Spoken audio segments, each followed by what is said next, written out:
Hey, sustain អ្នកទាំងអស់គ្នាថ្ងៃនេះជួបជាមួយខ្ញុំទៀតហើយថ្ងៃនេះខ្ញុំនឹងធ្វើការបង្កើតនៅ10 domain នៅលើ DNS server របស់យើងហើយនេះជា domain ដែលរបស់ខ្ញុំដែលខ្ញុំត្រូវបង្កើតទាំង10ហ្នឹងដែលមានឈ្មោះដូចប៉ុណ្ណឹងអញ្ចឹងហើយឥឡូវយើងត្រូវចូលទៅកាន់ command prompt ឬក៏ចូលទៅកាន់ Windows ដែលហើយយើងសូចពាក្យថាហើយយើងរកពាក្យ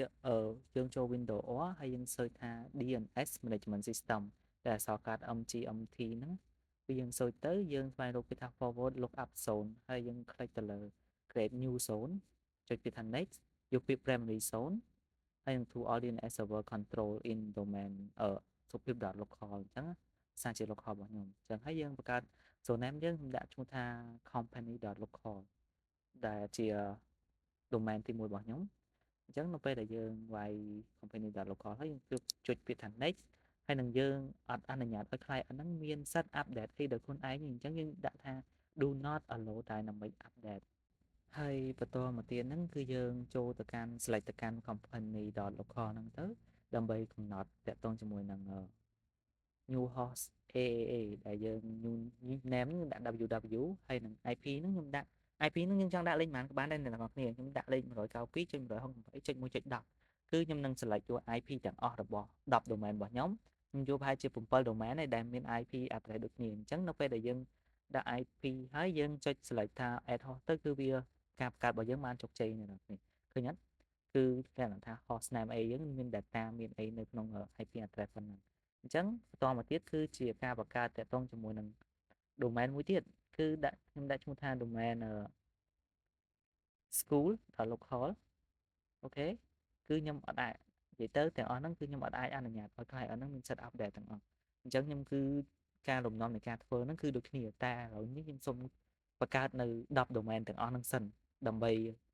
ថាឲ្យហើយរួចរាល់អស់ហើយចាំយើងកំណត់តាក់ទងជាមួយនឹង name ហើយនឹង IP address របស់វាតែម្ដងអូខេបន្តទៀតគឺតាក់ទងមួយ shop អញ្ចឹងគឺលំនាំនៃការបង្កើតហ្នឹងអត់មានអីខុសគ្នាទេគឺតែមួយអ្នកនរគ្នាអញ្ចឹងខ្ញុំសូម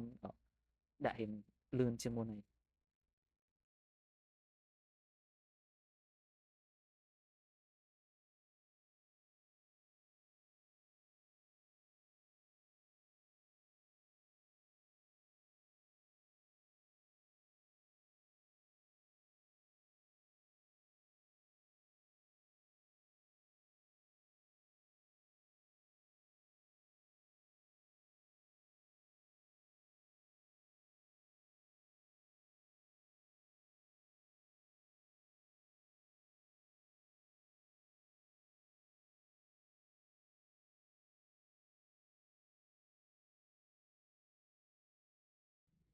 ហើយតាក់ទងជាមួយនឹងកន្លែងនេះដែរគឺខ្ញុំចង់ដាក់តាក់ទងជាមួយនឹង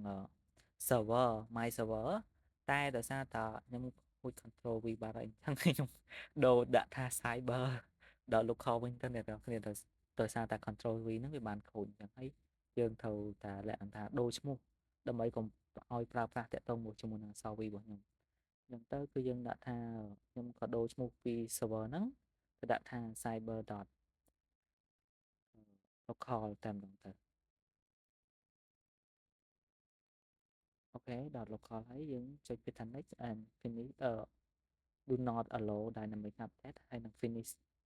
អូខេឥឡូវយើងឃើញថាយើងបង្កើតបានច្រើនហើយអញ្ចឹងជាបន្ទាប់គឺយើងបង្កើតឲ្យគ្រប់10តែម្ដង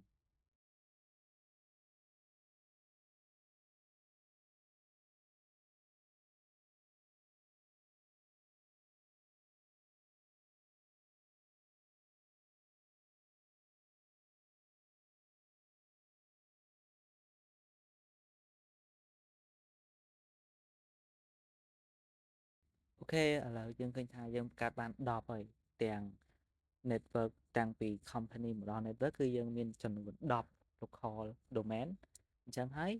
ជាបន្តមកទៀតយើងបានកំណត់តាក់ទងជាមួយនឹង IP address របស់ company អីហើយអញ្ចឹងយើងចូលទៅកាន់ school ដែលយក new host AAA កំណត់ឈ្មោះរបស់វាគឺ www ហើយនឹងកន្លែងតាក់ទងជាមួយនឹងឈ្មោះ local យើងហ្នឹងយើងមិនដូរចង់លុបក៏លុបអត់បានដែរគឺយើងកំណត់ឈ្មោះជាមួយនឹង IP address មកនៅទាំងគ្នាគឺ IP address គឺខ្ញុំយកដូចគ្នាតែជាទូទៅអ្នកទាំងអស់គ្នាយកខុសគ្នាក៏បានដែរគឺមិនចាំបាច់តែដូចទេគឺអាស្រ័យទៅលើការកំណត់របស់យើងទេអាហ្នឹងអញ្ចឹងទៅគឺខ្ញុំយក160 12.168 ចុច1ចុច10ដែរមិញហ្នឹងអូខេឥឡូវសបក៏ខ្ញុំយក IP address ដូចគ្នាដែរអញ្ចឹងរហូតមកដល់cyber ទៅខ្ញុំដូរតាក់ទងជាមួយនឹង IP address អញ្ចឹងអ្នកទាំងអស់គ្នាអាចមើលវីដេអូហើយអ្នកទាំងអស់គ្នាអាចកំណត់ IP address ទៅតាមអីអ្នកលេខដែលអ្នកទាំងអស់គ្នាចង់បាន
អូខេឥឡូវខ្ញុំតាក់ទងជាមួយ Office គឺខ្ញុំដូ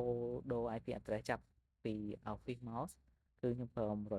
192.168.1.20 គឺចាប់ពីនឹងរហូតទៅដល់ network.local គឺប្រើ IP តែមួយនេះ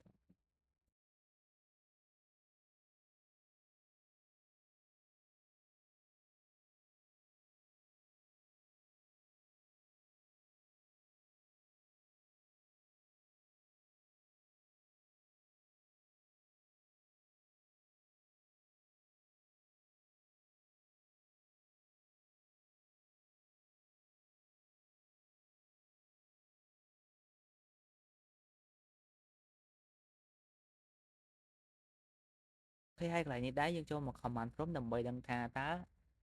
local ដែលយើងបានបង្កើតទាំងអស់ហ្នឹងវាដំណើរការដែរអត់ឲ្យយើងវាយពាក្យថា ns lookup ហើយ www. ដូចជាខ្ញុំដាក់ company.com អញ្ចឹងវានឹងសូមមកថានៅក្នុង server របស់យើងនៅក្នុង machine របស់យើងណាគឺមានតាក់ទងជាមួយនឹង domain name មួយហ្នឹងអត់គឺវាបានសូមអ្នកទាំងអស់គ្នាគឺមានតាក់ទងជាមួយ domain name មួយហ្នឹងតែវាគ្រាន់តែជា non authoritative ដែលវាមានន័យថា server មួយហ្នឹងវាមិនមែនជាអ្នកhost data ក៏ information មួយហ្នឹងចេញពីតាក់ទងជាមួយនឹង domain name មួយហ្នឹងគឺមានន័យថាគឺយើងប្រើ domain name ផ្សេងជាមួយនឹង server ហ្នឹងគឺផ្សេងហើយឥឡូវខ្ញុំនឹងឆែកតាក់ទងជាមួយនឹង domain name ដែលយើង IP address ដែលយើងប្រើ192.592.168.1.20 ហ្នឹងគឺយើងឆែកទៅមើលនឹងម្ដងគឺយើងចង់ដឹងថាតើវាដើរទាំងអស់អត់តាក់ទងជាមួយនឹង IP address ដែលយើងបានកំណត់ណាអញ្ចឹងហើយខ្ញុំបានកំណត់តាក់ទងជាមួយនឹងឥឡូវខ្ញុំ search ns lookup ដើម្បីចូលមើលទៅកាន់តាក់ទងជាមួយ www.cyber របស់យើងអូខេ .com វាគឺចម្លើយរបស់វាគឺដូចគ្នាវាចេញតែ non authoritative ដែលវាមានពីរអាហ្នឹងគឺ non authoritative និង authoritative ដែលវាមានលក្ខណៈខុសគ្នាទៅតាមនឹងទៀតអ្នកនរគ្នាតែបើសិនជាខ្ញុំមានពេលខ្ញុំនឹងធ្វើវីដេអូទៅបញ្យល់តាក់ទងជាមួយនឹង authoritative និង non authoritative ហ្នឹងហើយអូខេអញ្ចឹងហើយវីដេអូរបស់ខ្ញុំគឺចាប់តែប៉ុណ្ណឹងសូមអរគុណសម្រាប់ការតាមដានទស្សនា